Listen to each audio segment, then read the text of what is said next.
구약성경 189페이지에 있습니다. 누가복음 2장 22절에서 36절까지 교독하겠습니다. 이스라엘 사람들아, 이 말을 들으라. 너희도 아는 바와 같이 하나님께서 나사렛 예수로 큰 권능과 기사와 표적을 너희 가운데서 베푸사 너희 앞에서 그를 증언하셨느니라.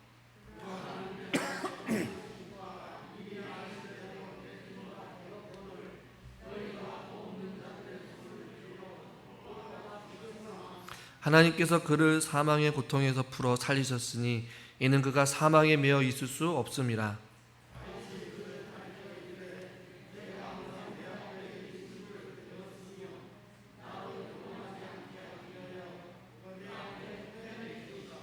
그러므로 내 마음이 기뻐하였고 내 혀도 즐거워하였으며 육체도 희망에 거하리니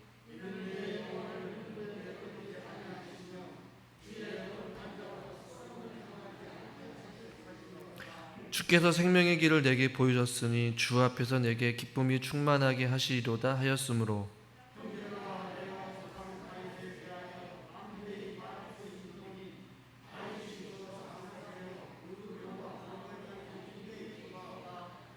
그는 선지자라. 하나님이 이미 맹세하사 그 자손 중에서 한 사람을 그 위에 앉게 하리라 하심을 알고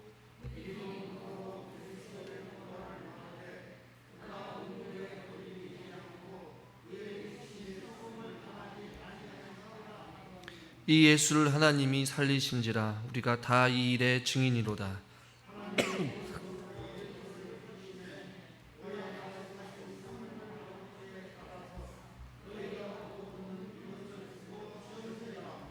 다윗은 하늘에 올라가지 못하였으나 친히 말하려 이르되 주께서 내 주에게 말씀하시기를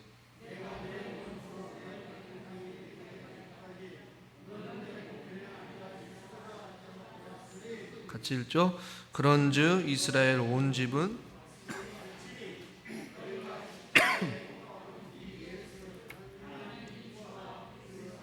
되게 하셨느니라 하니라.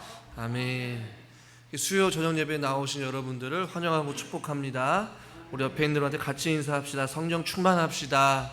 은혜 많이 받읍시다. 한 사람의 삶을 이야기하고 있는데 베드로가 이 성령의 강림에 대한 어떤 사건들을 지난 시간에 이어서 오늘도 계속해서 베드로의 설교가 이어지고 있어요. 너희들이 지금 황당하게 여기고 놀라게 여겼던 이 성령 강림의 역사, 각자가 다른 언어로 말하고 있는 이 역사가 왜 지금 일어나고 있는지 너희들이 이상하게 생각할 것이 아니라 계속해서 베드로가 설교하면서 일어나게 된 사건을 이야기할 때 그 사건의 중심에는 바로 예수님의 어떠한 삶에 대해서 이야기를 하고 예수님의 삶 이후에 성령님이 강림하셔서 우리에게 부어주는 은혜다라고 말씀을 하고 있어요. 특별히 저와 여러분이 읽은 말씀은 베드로가 예수님의 어떠한 삶 전체를 아주 핵심적으로 일목요연하게 서술하고 있는 장면이기도 해요. 예수님의 탄생부터 그의 사역, 그리고 그의 죽으심, 그 다음에 부활하심, 승천하심까지의 그 사건들, 이게 기독교의 핵심 아니겠어요? 예수 그리스도의 어떠한 삶의 모든 부분들을 이야기하면서 그 과정 가운데 예수님이 승천하신 이후에 성령님이 우리와 함께 하셔서 우리에게 성령의 역사를, 은혜를 주시는 것이다 라고 베드로가 설교를 하고 있는 장면이에요. 그 가운데 오늘 우리 예수님에 대한 모습들을 한번 살펴볼 건데 22절 말씀을 한번 읽어보도록 하겠습니다. 22절 말씀. 이스라엘 사람들아,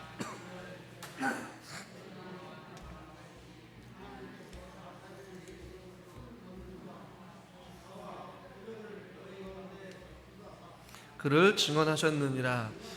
다시 한번 이제 베드로가 주의를 주면서 이스라엘 사람들아, 내 말을 다시 한번 들어봐라 라고 말하고 있는데 그의 사역 가운데 큰 권능과 기사와 표적을 베푸셨다. 주님이, 예수님께서 이 땅 가운데 오셔서 큰 권능을 베푸시고 기사와 표적을 너희 가운데 베푸셔서 너희 앞에서 증언하셨다. 무엇을 증언했을까요? 나는 너희의 구원자이다. 나는 너희가 기다리던 참된 메시아다 라는 것을 알려주셨을 것이에요. 예수님께서 살아생전에 큰 권능과 기적과 표적을 많이 베푸셨죠. 병든 자를 고치시고 굶주린 자를 먹이시고, 할렐루야. 심지어 죽은 자도 살리시면서 안진뱅이도 일으키시고 소경의 눈을 보게 하시고, 가난하고 굶주린 자, 먹을 것이 없는 자, 오병이어의 칠병이어의 기적을 통하여서 그들을, 굶주린 자들을 먹이셨어요. 고아된 자, 과부된 자, 어린아이들, 모든 사람들을 다 하나님께서 품어주시고, 죄인 중에 죄인들과 함께 같이 식사를 하시면서 그들과 말씀을 통해서 가르치시고 고치시고, 말씀으로 통하여서 결국에는 자기 백성을 돌보아 주신 것이 예수님의 사역 아닙니까?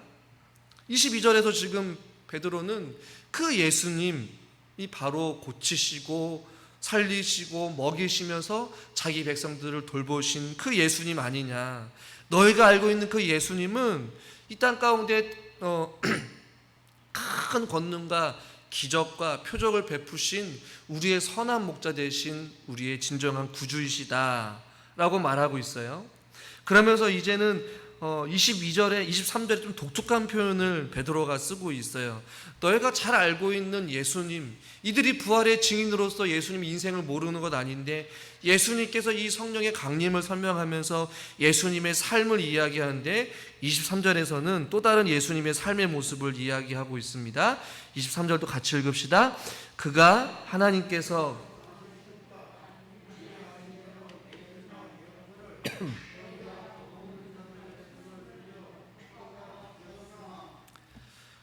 너희가 법 없는 자들의 손을 빌려 못 박아 죽였으나 라고 말씀하고 있어요.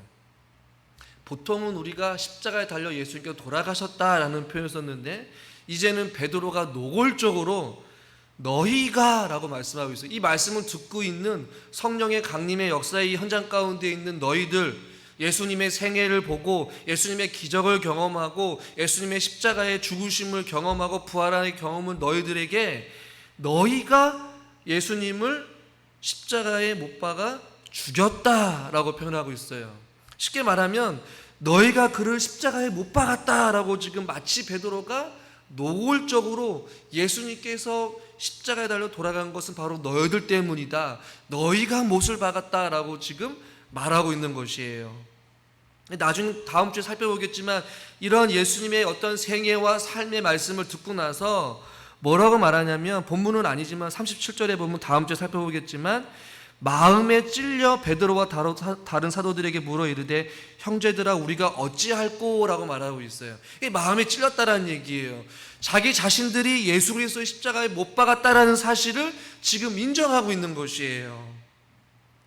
왜 자기 자신들이 십자가에 예수 그리스도를 못 박아 죽였습니까? 바로 자기 자신들의 죄 때문에 그렇다는 것이죠.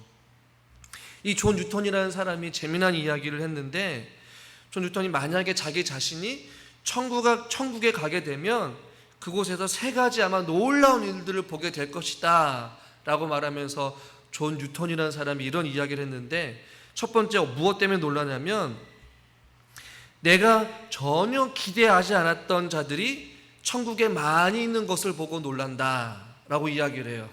두 번째는 내가 볼 거라고 기대했던 사람들이 그곳에 많이 없다는 것에 놀랐다라고 이야기를 해요.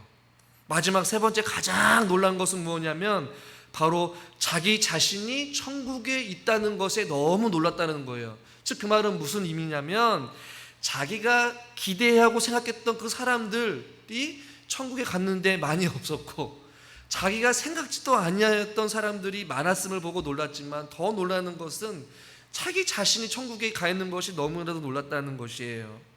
자기 자신이 죄인 중에 죄인이라는 것, 바울이 고백과 같이 내가 죄인 중에 괴수로다 라고 말하면서 고백했던 것과 같이, 자기 자신이 예수 그리스도를 십자가에 못 박았다라는 사실을 고백하고 주님 앞에 나아가는 그러한 모습들을 지금 말하고 있는 것이에요. 베드로가 지금 23절에서 너희가 법 없는 자들의 손을 빌려 예수 그리스도 십자가에 못 박지 않았느냐라고 지금 말하고 있는 것이에요. 이 말씀을 준비하면서 저도 수도 없이 나의 죄 때문에 내가 내 대신 죽어야 될 그 십자가의 그 죽으심을 예수 그리스도께서 대신 짊어지시고 내가 수도 없이 예수 그리스도를 십자가에 못 박아서 죽겠구나라는 것은 어떤 죄에 대한 깨달음, 할렐루야, 어떤 이러한 깨달음이 저와 여러분 가운데 있으시기를 주님의 이름으로 축원합니다. 십자가에 못 박힌 것이 아니라 우리의 죄 때문에 우리가 예수 그리스도의 십자가에 못 박았다라고 지금 베드로는 말씀하고 있는 것이에요. 물론 예수님의 입장에서는 우리를 살리시기 위하여서 십자가에 달려 돌아갔지만 우리가 십자가 앞에 섰을 때는 우리가 예수 그리스도의 십자가에 못 박았다라는 것이에요. 왜요? 우리 죄를 대신 짊어지시기 위해 주님께서는 십자가에 기꺼이 못을 받고 죽음을 당하셨다라는 것이죠. 그것을 지금 베드로가 말씀하고 있는 것이에요. 그러나 십자가에 못 박았던 그 예수를 24절에 보면 같이 읽읍시다. 24절입니다. 하나님께서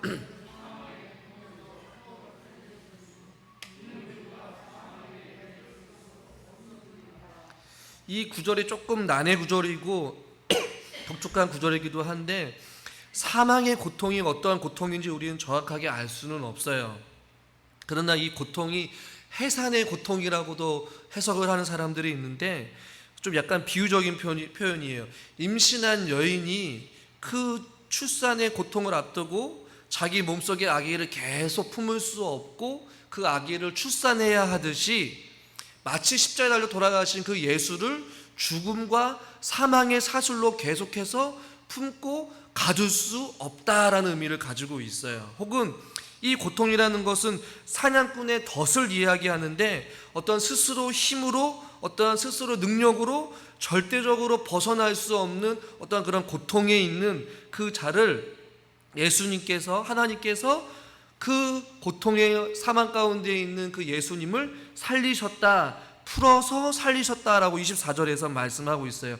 마치 덫에 걸린 그 짐승을 풀어주듯이 하나님께서 24절에 보니까 사망의 고통에서 풀어 살려주셨다. 이는 그가 사망에 매어 있을 수 없는 존재이기 때문에 하나님께서 예수 그리스도를 살려주셨다라고 말씀하고 있어요. 이것은 우리에게 굉장히 중요한 의미를 가지고 있어요. 하나님께서 풀어주시고 살려주신 이유는 여러분 무엇입니까? 죽음과 사망과 저주의 십자가에 달려 돌아가신 그 예수 그리스도를 살려주신 이유가 뭐예요? 오늘 성경에 베드로의 표현을 빌리자면 고통에서 풀어주시고 자유케 하신 이유가 여러분 무엇입니까? 바로 저와 여러분들을 살려주시기 위하여서. 할렐루야. 이것을 지금 베드로는 말씀하고 있는 것이에요. 죄와 사망의 고통에서 영원히 패배하고 저주의 또 사망의 그늘에 앉아서 그냥 주저앉아 있는 저와 여러분들과 같은 죄인들을 살리시기 위하여서 예수 그리스도를 사망으로 고통에서부터 풀어서 자유케 해주시고 부활하여 주신 줄 믿으시길 바랍니다. 32절도 보면 이렇게 말씀하고 있어요. 본문, 이 예수를 하나님이 어떻게 하셨더라? 살리신지라 라고 말씀하고 있어요. 하나님께서 저와 여러분들을 자녀 삼아주신 이유가 무엇입니까? 마치 죄로 인하여서 사망의 덫에 걸려있는 저와 여러분들을 예수 안에서 예수 그리스도의 십자가의 보혈의 피로 저와 여러분들을 살려주시기 위하여서 예수님을 우리에게 부활의 첫 열매로 하나님께서 풀어주시고 자유케 해주시고 살려주신 줄 믿으시길 바랍니다. 그래서 요한복음 11장 25절 뭐라고 말씀하고 있어요? 나는 부활이요 생명이니 나를 믿는 자는 죽어도 살겠고. 할렐루야. 부활이요 생명 되신 주님이기 때문에 그를 믿는 자는 죽어도 살겠고라고 말씀하시면서 우리에게 하나님께서는 부활의 첫 열매가 되어주신 분이 바로 예수 그리스도세요. 실질적으로 이 사망의 덫의 죽음뿐만이 아니라 우리를 짓누르고 있는 모든 죄의 저주와 어떠한 사슬로부터 어떠한 어둠으로부터 어떠한 억눌리는 것으로부터 저와 여러분들을 풀어주시고 치료해 주시고 자유케 해주시고 하나님께서 회복시켜 주신다라고 성경은 우리에게 말씀해 주고 있어요. 누가복음 4장 18절 말씀을 같이 한번 읽어보겠습니다. 주의 성령이 내게 임하셨으니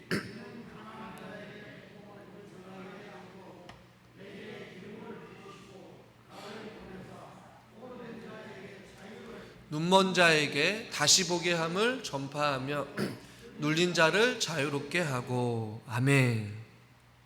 포로된 자에게 자유를, 눈먼 자에게 보게 함을, 눌린 자를 자유롭게 하셨다라고 말씀하고 있어요. 여러분, 눈먼 자들은 눈을 보는 것이 가장 중요한 것이고, 포로된 자는 자유함을 누리는 것이 가장 중요하듯이, 저와 여러분들이 각자의 어떠한 삶의 영역 속에서 죄에 억누르고 질병으로부터 억눌려 있고 어떤 물질에 억눌려 있고 자녀에 억눌려 있고 환경에 억눌려 있는 어떠한 그러한 상황 가운데 있을 때 우리 하나님께서 저와 여러분들을 자유케 하시고 치료해 주시고 그 억눌렸던 곳에서 우리를 풀어주셔서 저와 여러분들을 더 올라온 은혜로 자유로운 삶을 허락해 주신다라고 성경은 우리에게 말씀해 주고 있습니다.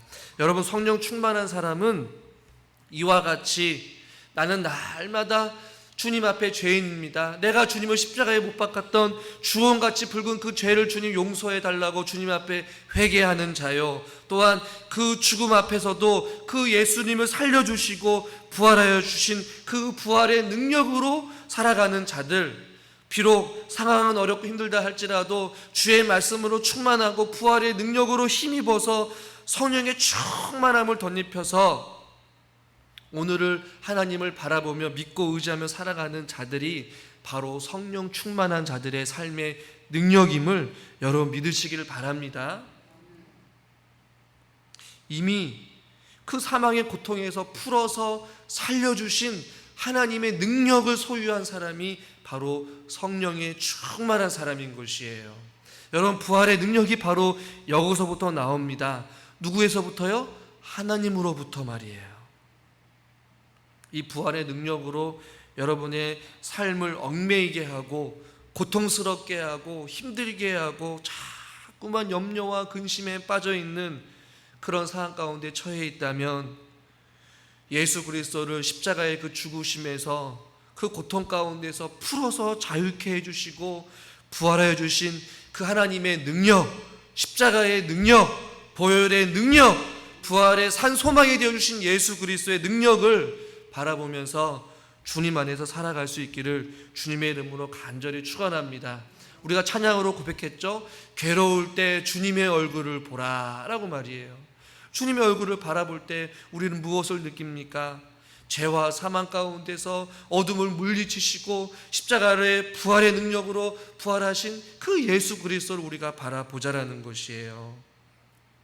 그 살아갈 때에 우리는 어떠한 어려움이 있다 할지라도 짓눌리거나 패배하거나 절망하거나 염려하거나 근심하는 것이 아니라 그 부활의 주님을 바라보면서 괴로울 때에도 주님의 얼굴을 바라보면서 주님의 능력 안에서 살아가는 자들이 바로 성령의 능력을 받고 부활의 능력으로 살아가는 그리스도인일 줄 믿으시길 바랍니다. 그 부활의 능력으로 살아갈 수 있는 저와 여러분 될 수 있기를 주님의 이름으로 축원합니다. 아니나 다를까 24절에서는 그 부활하신 예수 그리스도를 말씀하고 있고, 또한 그 부활을 증거하기 위하여서 베드로는 다윗을 예언을 예로 들어서 시편 16편을 예로 들어서 그 부활에 약속하신 주님을 말씀하고 있어요. 또한 그 부활하신 예수님은 하나님께서 높이 올리셨다라고 성경은 우리에게 말씀해 주고 있거든요. 우리 35절 말씀 한번 같이 한번 읽어보겠습니다. 35절 말씀입니다. 내가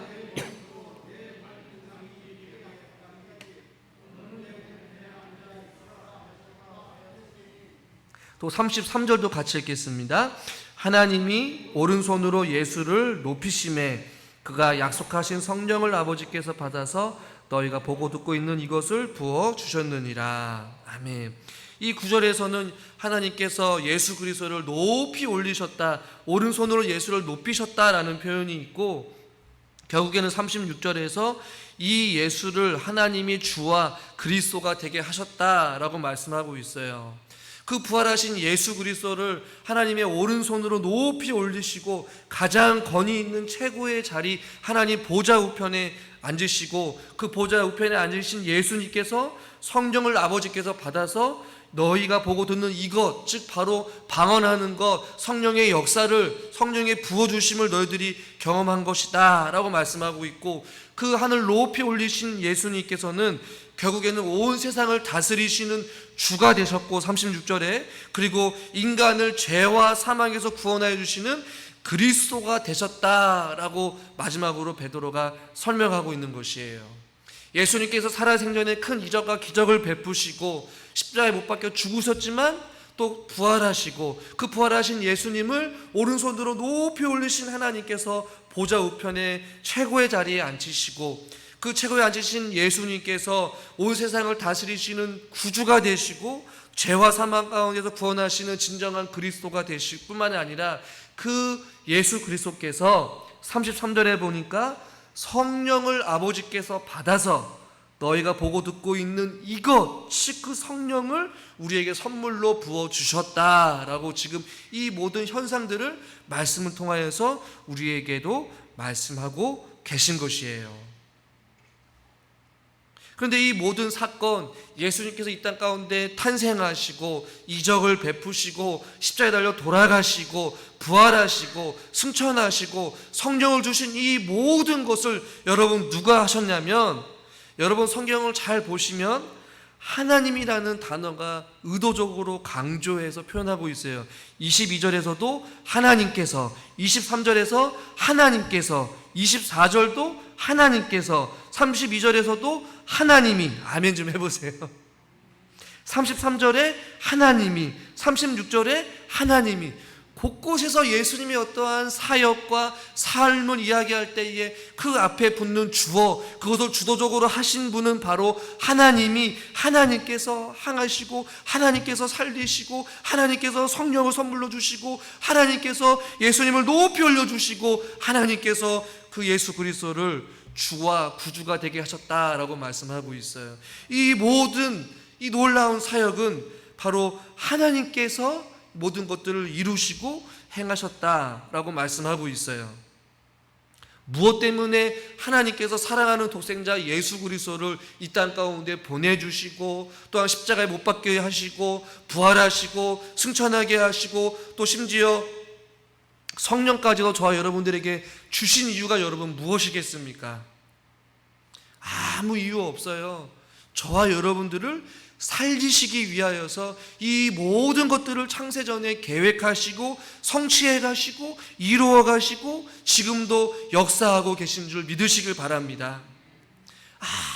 아무런 보잘것없는 저와 같은 사람, 여러분과 같은 그 사람들을 살리시기 위하여서 사랑하시기 때문에 하나님께서는 이 놀라운 일들을 행하셨고 지금도 성령을 통하여서 저와 여러분들을 위하여서 성령 하나님이 말할 수 없는 탄식으로 저와 여러분들 위해 기도하고 계시다라는 것이에요.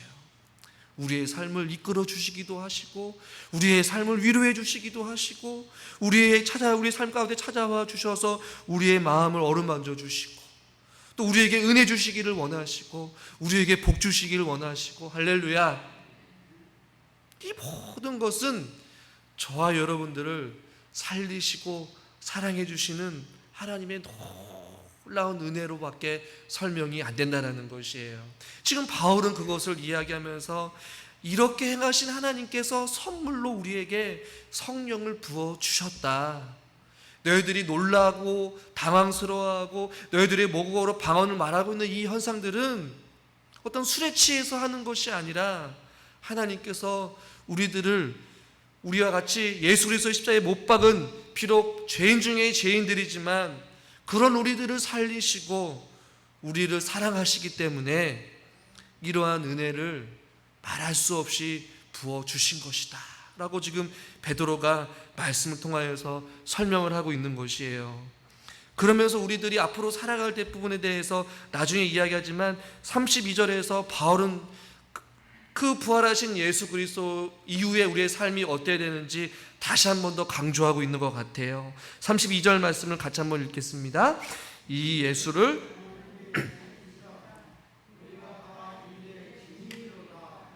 하나님이 살리셨다. 하나님께서 예수 그리스도를 보내주셨고, 하나님이 우리 죄를 통하여서 죄 문제를 해결하시기 위하여서 예수 그리스도를 십자가에 못 박고 부활하시고 살리신 것뿐만 아니라 하나님께서 이 모든 것을 행하셨는데 우리가 다 이 일의 증인이 되어야 되지 않겠느냐라고 말하면서, 우리가 그들이 그동안 경험하고 눈으로 보고 체험하였던 예수님의 그 삶과 사역에 대해서 다시 한 번 더 설명을 하고, 또 성령으로 충만함을 받아서 우리들이 증인으로서의 삶을 살아가자라고 베드로가 지금 도전하고 있는 것이에요. 몇 주 전에도 이 말씀을 준비하면서 우리들이 같이 읽은 구절이 있죠. 증인으로서의 삶을 살아가는 것은 어떤 삶을 살아가는 삶이냐? 갈라디아서 2장 20절 말씀 같이 한번 읽어보겠습니다. 내가 그리스도와 함께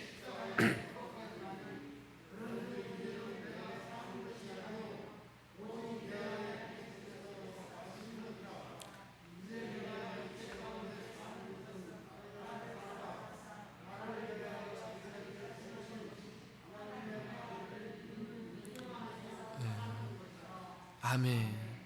우리가 비록 예수 그리스도의 십자가에 못 박았지만 우리도 같이 이제는 십자가에 못 박힌 바 되어서 이제는 내가 사는 것이 아니라 오직 내 안에 그 부활하신 그 성령의 능력으로 예수 그리스도께서 사는 삶을 살아가자는 것이에요. 나를 위하여 자기를 버리신 그 하나님의 아들을 믿는 믿음 안에서 부활의 산 증인으로서 살아갈 수 있는 저와 여러분이 될 수 있기를 주님의 이름으로 간절히 축원합니다. 오늘날 이 코로나로 인하여서 많은 사람들 앞에서 개인적으로 우리가 하나님 믿는 그리스도인이라고 당당하게 말할 수 없는 시대가 되어버린 것 같아요. 제 스스로도 종종 누군가와 식사 자리를 하게 되면 식당에서 기도를 하는 것이 눈치가 보이게 되고, 때로는 누군가가 이 목사라는 얘기를 하게 되면 자꾸 움츠러들게 되는 어떠한 그런 분위기 속에서 살고 있는 시대가 되어버린 것 같아요. 말씀을 준비하면서 책에서 본 내용이 기억이 나는데, 스탠리 존스라는 선교사님이 있습니다. 이 선교사님이 이제 인도를 가게 됐는데, 인도 하면 여러분 유명한 어떤 사람이 기억나지 않습니까? 간디라는 사람 있잖아요. 이 스탠리 존스라는 선교사님이 이제 인도에 가서 간디를 찾아갔어요. 그래서 이런 이야기를 해요. 어떻게 하면 이 기독교가 뿌리를 내려서 인도에 복음 전파를 할 수 있겠습니까? 라고 이런 질문을 하자 간디가 이런 이야기를 했다라고 해요. 그는 그 선교사님한테 당신이 믿는 그 예수를 제대로 믿으십시오. 그리고 예수님처럼 살아보십시오. 기독교의 정신을 내가 잘 알 수는 없지만 그래도 기독교의 정신은 사랑 아닙니까? 당신네들이 진짜 사랑의 삶을 살아가 보십시오. 그러면 기독교가 얼마든지 인도 땅 가운데 뿌리 내릴 수 있을 것입니다. 이런 이야기를 했다라고 이야기를 해요. 어떠한 복음의 스킬을 이야기하는 것이 아니라, 그 인도의 상황에서 이야기하는 것이 아니라, 하나님을 모르는 그 간디조차도 예수를 제대로 당신네들이 믿고 당신들이 예수님처럼 살고 예수님처럼 사랑의 삶을 살게 된다고 한다면 그 기독교가 인도 땅에 뿌리 내릴 것이다 라는 이런 이야기를 했다라고 이야기를 해요. 지금 뭐예요? 세상이 어떠하든지 간에 하나님 믿는 저와 여러분들이 예수를 제대로 믿으면 되고, 할렐루야, 예수님을 닮아가는 삶을 살아가면 되고, 예수님처럼 진짜 사랑의 그 실천을 하며 살아가게 된다면 이 세상 가운데서 우리가 무서울 게 뭐가 있겠습니까? 이 말씀을 준비하면서 어떤 목사님이 이런 이야기를 했던 것이 기억이 나는데, 우리가 세상에 통하는 기독교인, 교회가 되려고 세상을 배우고 세상을 닮아갈수록 오히려 교회와 또 기독교회는 버림을 받게 됩니다 라는 이야기를 했어요. 그러니까 우리가 세상에서 자꾸만 요구하는 그리스도인, 또 세상이 바라는 교회가 되기 위해서 세상의 어떤 흐름을 쫓아서 살아가게 되고 세상을 배우고 세상을 닮아가려고 하다 보면 오히려 세상으로부터 버림을 받게 된다는 것이에요. 오늘날 우리가 세상 사람들이 코로나 때문에 교회가 그 방역지침을 잘 지키지 않고 코로나 바이러스를 오염시키는 원인이 된다라고 이야기해서 비대면 예배를 고집하게 하고 예배를 교회를 폐쇄시키려고 하고 교회 다니는 사람 핍박한다라고 해서 우리가 자꾸만 움츠러들고 예배를 드리지 않고 우리가 복음 전하는 일을 멈추게 되고 세상의 흐름에 세상 사람들이 원하는 곳에 사회가 원하는 곳에 그런 방향으로 교회를 이끌어가고 우리가 그런 방식으로 살아가게 된다면 점점 그들도 교회를 그리스도인들이 버림을 받게 된다는 것이에요. 그렇다면 우리가 어떻게 살아야 될까요? 바로 그냥 예수를 제대로 믿으면 돼요. 그리고 예수님처럼 살면 되고 예수님처럼 진짜 사랑의 삶을 우리의 삶의 영역 속에서 어둠을 밝게 비추는 작은 빛과 같이 소금과 같이 우리가 주어진 자리에서 그렇게 예수의 흔적을 남기면서 살아가는 것이 우리가 살아갈 부활의 증인의 모습, 또 우리의 교회의 모습이 아닐까 생각해 보게 됩니다. 이 말씀 가운데 고린도후서 4장 10절과 11절에 이런 말씀이 있어요. 우리가 항상 예수의 죽음을 몸에 짊어짐은 예수의 생명이 또한 우리 몸에서 나타나게 하려 함이라. 우리가 살아있는 자가 항상 예수를 위하여 죽음에 넘겨짐은 예수의 생명이 또한 우리 죽을 육체에 나타내게 하려 함이라. 이 바울의 고백이에요. 우리가 항상 예수의 죽음을 몸에 짊어짐은 십자가의 그 무거운 십자가를 지고 우리가 같이 자기 자신을 부인하며 자기 십자가를 짊어지고 간다는 것은 또한 예수의 생명이 우리 몸에서 나타나게 하려 함이니라. 할렐루야. 무엇입니까? 우리 안에 자기 자신을 부인하고 십자가를 지고 십자가의 그 사랑과 그 십자가의 능력으로 살아갈 때에 바로 그것을 통하여서 예수의 생명이 우리의 몸을 통하여서 나타나게 된다라는 것이에요. 이 땅 가운데 우리가 하나의 미랄이 됩시다. 예수 그리스도를 닮아가는 삶을 살아갑시다. 더도 말고 나 자신, 강단 앞에서 말씀을 전하는 저나 말씀을 듣는 여러분 한 사람 한 사람이 제대로 예수님을 믿고 제대로 믿음 생활하고 예수님을 닮아가는 삶을 사랑하고 진짜 사랑의 삶을 살아갈 때에 세상 사람들이 우리의 모습을 통하여서 예수의 생명을 바라보게 될 줄 믿습니다. 저와 여러분들이 하나님께서 베풀어 주신 이 놀라운 은혜를 우리가 항상 기억하며 우리들도 예수를 제대로 믿고 주가 주신 그 은혜 가운데 우리의 몸을 통하여서 예수의 생명을 드러낼 수 있는 귀한 삶이 될 수 있기를 주님의 이름으로 간절히 축원합니다. 기도하겠습니다. 하나님께서 이 땅 가운데 예수 그리스도를 보내주시고 또 예수님을 통하여서 수많은 기적과 이적을 베풀어 주셨으며 또 십자가에 달려 돌아가시고 또 부활하시고 승천하신 이 놀라운 일들을 통하여서 하나님께서 원하셨던 것은 바로 허물과 죄로 죽어 있었던 우리들을 살려주시고 하나님의 자녀 삼아주시고 이 땅 가운데 부활의 증인으로서 살게 하기 위하여서 우리를 창세전부터 선택하여 주신 줄 믿습니다. 이 모든 것이 하나님의 은혜요 하나님의 사랑인 줄 믿습니다. 우리가 무엇이간데 이런 말할 수 없는 사랑과 은혜를 받아 누리며 살 수 있겠습니까? 하나님, 우리가 평생 이 사랑에 빚진 자로서 이 세상 가운데 예수님을 온전히 믿고 부활의 산 증인으로서 이 땅 가운데 예수의 흔적을, 예수의 생명을 우리의 몸을 통하여서 나타낼 수 있는 삶을 살게 하여 주시옵소서. 무엇을 먹든지 마시든지 다 주의 영광을 위하여서 살아갈 수 있는 그리스도인들이 되게 하여 주시옵소서. 예수님의 이름으로 기도드리옵나이다. 아멘.